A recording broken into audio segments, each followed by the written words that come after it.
Zay balanced a food tray in one hand and her cracked phone in the other as she stepped out of the bustling cafe. It was a slow Tuesday, the kind where tips were light and patience were thin.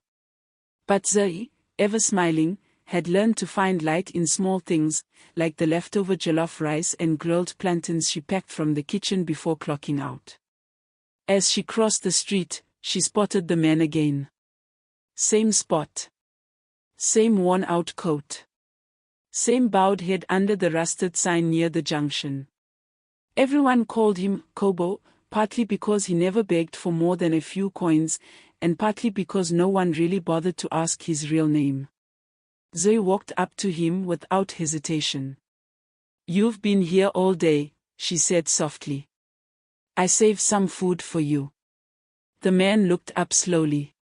His beard was overgrown, his eyes tired, but when they locked with hers, something sparkled. Not madness. Not misery.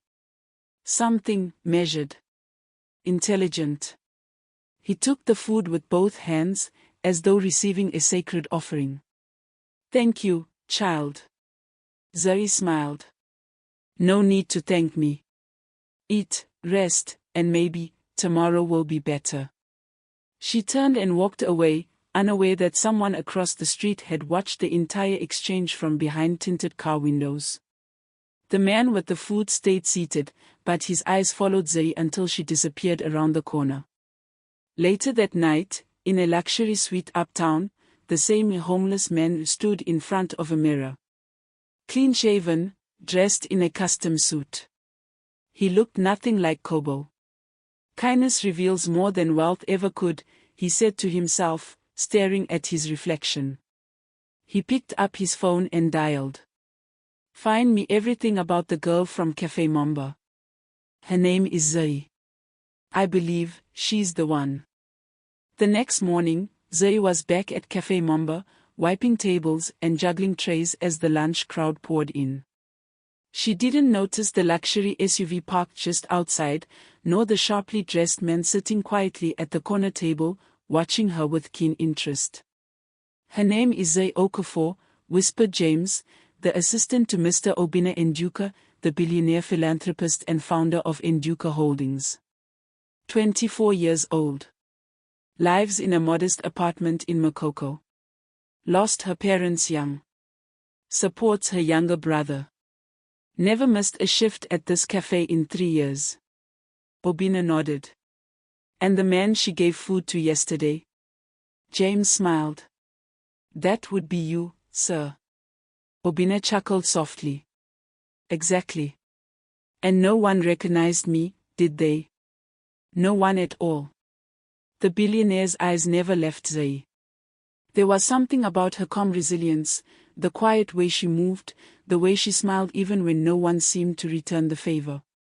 He picked up his tablet and opened a file marked Foundation Candidates. At the top, he typed, "Zay Okafor, recommended for full sponsorship." Meanwhile, Zay was called to the table where Obina sat. She approached politely. "Good afternoon, sir. Can I get you anything?" Obina looked up, his expression unreadable. "Yes," he said slowly. "I'd like to speak to the manager.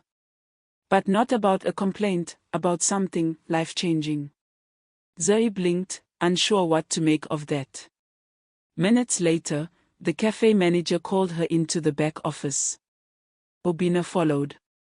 "I'm not just a customer," he said gently. "Yesterday, you gave food to a man others ignored. That man was me. I was testing a theory. One simple act of kindness in a world obsessed with appearances." Zuri's eyes widened. "That was you?" Obina nodded. "And now, I want to change your life the way you changed mine, even for a moment." He handed her an envelope. Inside was a full scholarship offer for her brother, a job offer for her at one of Nduka Holdings' subsidiaries, and a keycard, one that opened the doors to an apartment in Lekki, fully paid for a year. Zuri's hands trembled. I don't understand." "Why me?" Obina smiled. Because when the world looked the other way, you saw a human being. For hours after Obina left the cafe, Zuri sat in the break room staring at the documents. It didn't feel real. A luxury apartment? A new job? A scholarship for her brother? By evening, she stood at the gates of a sleek building in Lekki. The guard scanned the keycard, looked at her with surprise, then opened the door with a respectful nod. Everything inside shimmered with modern elegance, polished marble floors, glass balconies overlooking the ocean, art pieces she could barely pronounce. Zuri's younger brother, Keen, was speechless when she brought him to the apartment. He ran from room to room like it was a dream. "Is this all really ours?" he whispered.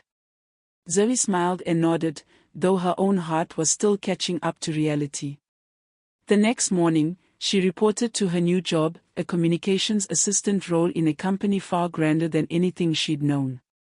Her nerves were raw, but she remembered what Obina had said. "You didn't earn this with degrees or power. You earned this by being the kind of person the world needs." Over the next few weeks, Zuri adjusted. Her work ethic, already sharp, shone even brighter with mentorship from senior staff. She soaked up knowledge, took notes, asked questions. Still, one thing nagged at her: she hadn't seen Obina since that day in the cafe. Until the charity gala. Her supervisor handed her an invitation. "You've been requested personally," she said with a knowing smile. The chairman rarely makes such gestures. Dressed in a borrowed gown and wearing modest heels, Zuri stepped into the glittering ballroom. The chandeliers sparkled like 1,000 stars. Powerful figures of Lagos society milled about in suits and gowns, but Obina stood at the center of it all, poised, graceful, smiling politely. When he saw her, he nodded once. There she is. The girl who changed everything. Zuri curtsied shyly. "I should be thanking you, sir." Obina shook his head. "Zuri, everything I gave you was already yours. I simply opened the door. You walked through it." He handed her a folder. Inside were blueprints for a community food bank initiative. Her name was listed as project lead. "You have the heart. Now you have the platform." And in that moment, Zuri realized, this wasn't the end of her story. It was the beginning of something far greater than she'd ever imagined. Weeks turned into months, and Zuri's transformation from cafe waitress to rising public figure continued. The food bank initiative, named the Warm Table, quickly became a citywide movement. With Obina's backing, Zuri led a team that opened small centers across Lagos, providing meals, mentorship, and medical checkups to those in need. But with growth came pressure. Zuri was invited to interviews, featured in blogs, even asked to speak at youth summits. And while she tried to stay grounded, the flash of cameras and the echo of applause often left her breathless, not out of pride, but disbelief. She'd once served meals for survival. Now, she was serving a purpose. One afternoon, as she left a radio interview, her phone buzzed. It was a message from Obina. "Meet me. Quiet place. Bring no one." She followed the pin to a small, hidden community garden in Yoba. There, beneath a canopy of bougainvillea, Obina sat on a wooden bench, feeding pigeons. "You wanted to see me?" she asked, curious. He smiled. "No. I wanted you to see you."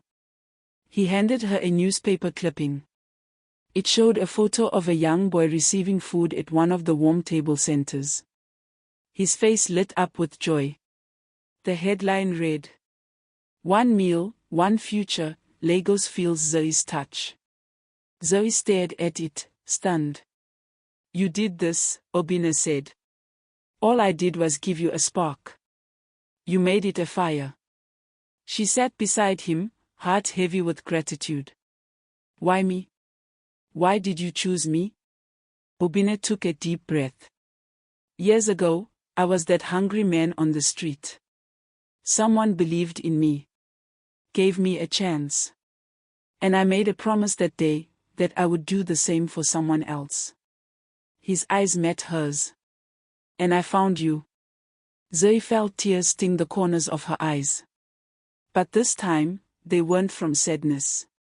They were from realization. She wasn't just a recipient of kindness. She was now its messenger. And she would carry that legacy with grace. Months later, a grand event was held at the Civic Center in Lagos. It wasn't a gala or a fashion show, it was a fundraiser for the Warm Table Foundation. Over 800 guests attended, including celebrities, business moguls, and government officials. The air was filled with anticipation, and the stage lights glimmered like stars. At the heart of it all stood Zuri, dressed in a flowing emerald gown with subtle Ankara accents, her afro styled into a regal crown. She stepped to the podium as the crowd quieted.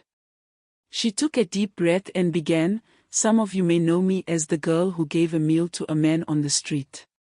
What you may not know is that the man I fed was never truly homeless, he was rich in wisdom, powerful in silence, and humble enough to sit unnoticed." The crowd murmured. Cameras turned to Obina, seated quietly in the third row. He gave her a soft nod. "That one act of kindness changed my life," Zuri continued.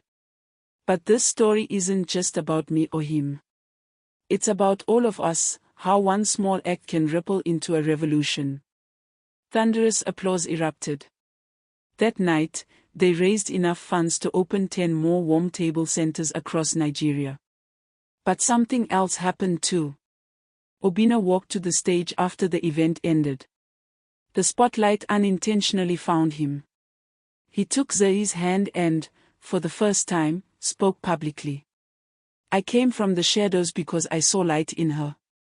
And now, she shines brighter than I ever could." Zuri smiled, humbled and glowing. Weeks later, Zuri was appointed as a UN Youth Ambassador for Poverty Relief in West Africa. Her story, once simple and quiet, was now a global message: compassion is power. As she walked through the same streets where she once handed out meals, children now waved at her. Mothers called out blessings. And the old man she once served, he walked beside her. Together, they weren't just changing lives. They were rewriting what it meant to be truly rich.